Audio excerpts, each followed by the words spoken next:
here it is.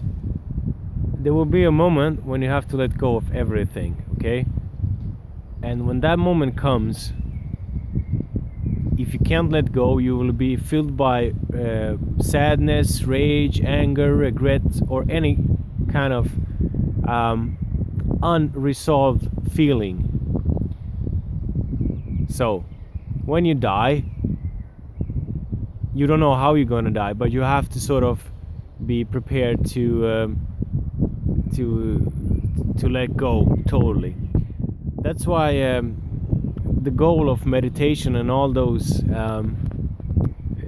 retreats, prayers, everything that people do is to be sort of able to snatch it back to that state of mind when you're blissful, compassionate, and for us living a normal life, I mean normal, I don't mean normal, you have to be in a state of mind where you accomplish things, when you think about things, when you plan and you do this and this, and you think back, you think forward, and too many people get lost in that. So that becomes a habit, and then when you die, you can, your mind can start repeat all those things, and you will have a agony kind of death experience.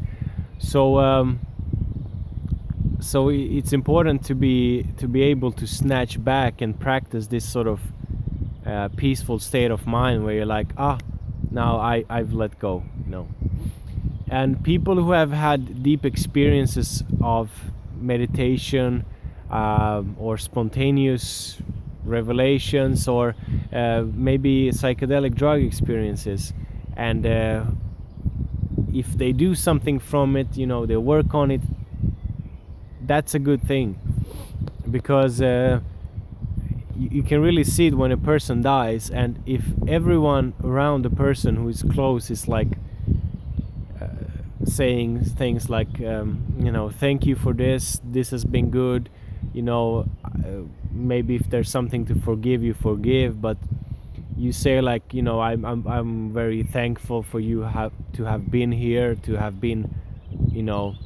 whatever relation you had to that person, and then to say like, it's okay to let go, you should let go, and do it good, and that makes the person on the deathbed become more relaxed, more like, content. And the more you practice this sort of spiritual or non-attachment states of mind during your life, it will be easier. But of course, you never know how it will happen, But so it all boils down to this, to the cliche that when you live your life, whatever you do each day, whatever you say, whatever you sign up to do, let's say when you're past 20, 30, I mean, there should come a time when you're like clear in the mind, that when you do something, you do it, when you say something, you mean it, and when you do something that will have some sort of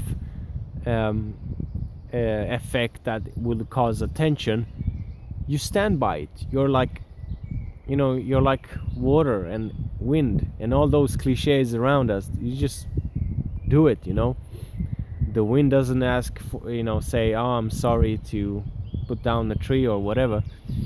Doesn't mean you're mean, but when you have to do a decision, you have to do it. You have to be like, clear about what you're doing.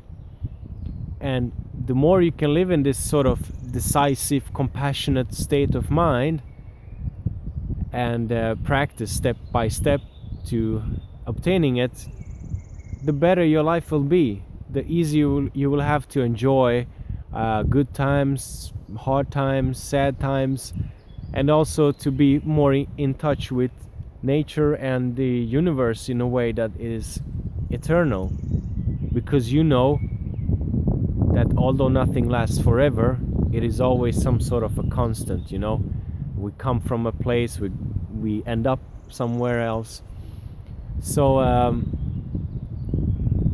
you know, so when a person dies, when you're on a deathbed and you see a good farewell, that's a very good thing, you know. That's a very, very powerful thing to do, to achieve. And if people just took some extra time, you know, practicing, making retreats, getting in touch with the endless above and below, it will even be easier. And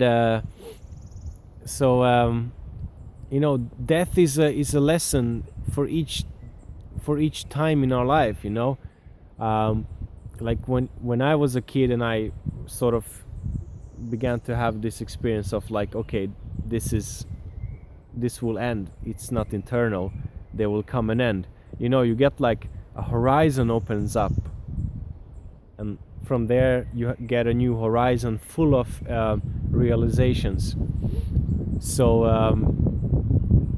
to live your life and to stand by it, not to be a arrogant idiot, it's not about that. It's like being totally honest, compassionate, and you know, when you do something, you do it. You don't want to do it and think about it next week. Was this right? Was this wrong? There's so many books and, you know, religions and whatnot that, you know, try to explain this. But in the end, it's something that life teaches us. So, but I've realized that no matter in what time in your life you are, if you practice this sort of retreat within yourself, or, you know, getting in touch with some higher reality, lower reality, non-reality, things clear up a lot more. But then again, you have this one and most important thing is like, you have to let go of yourself. And then you ask yourself, who is there inside my ego to let go of my ego? How can you let go of your ego? Are there two persons in there, two entities? You know, that discussion can be exponential, but you have to let go of your own, you know, everything. In the end, you will have to let go of your youth, your money, your health, your good, your sad moments, your creative, your non-creative moments, your everything. So that's a very good thing to practice and to learn quickly, because also I've noticed there are many spiritual people out there who are stuck with this sort of like work on themselves for like 10 or 15 years. That's not good. That's the wrong way to do it. You know, life is enough, and some like pure classical essential philosophy, religion, or spiritual realization are enough. It doesn't take you 20 years, you know. It doesn't take you don't have to experience horrible things or things like that. You just have to like seek it out and you will get it. That's that. So decisiveness, clarity, and compassion, and also to practice how to let go when you're still alive, because that will help you in whatever daily thing you do. I mean, even when you have success, you know, success doesn't last, or like when you achieve something, you know, that too ends. So you have to let go of that too, and it also helps you to let go of harder periods in your life, or sad moments. And in the end, hopefully, for the last thing you'll do on this earth is to let go. And hopefully that helps for that too. I think it does. That's why I'm making this video. So for whatever it's worth, take care and all the best. Ciao.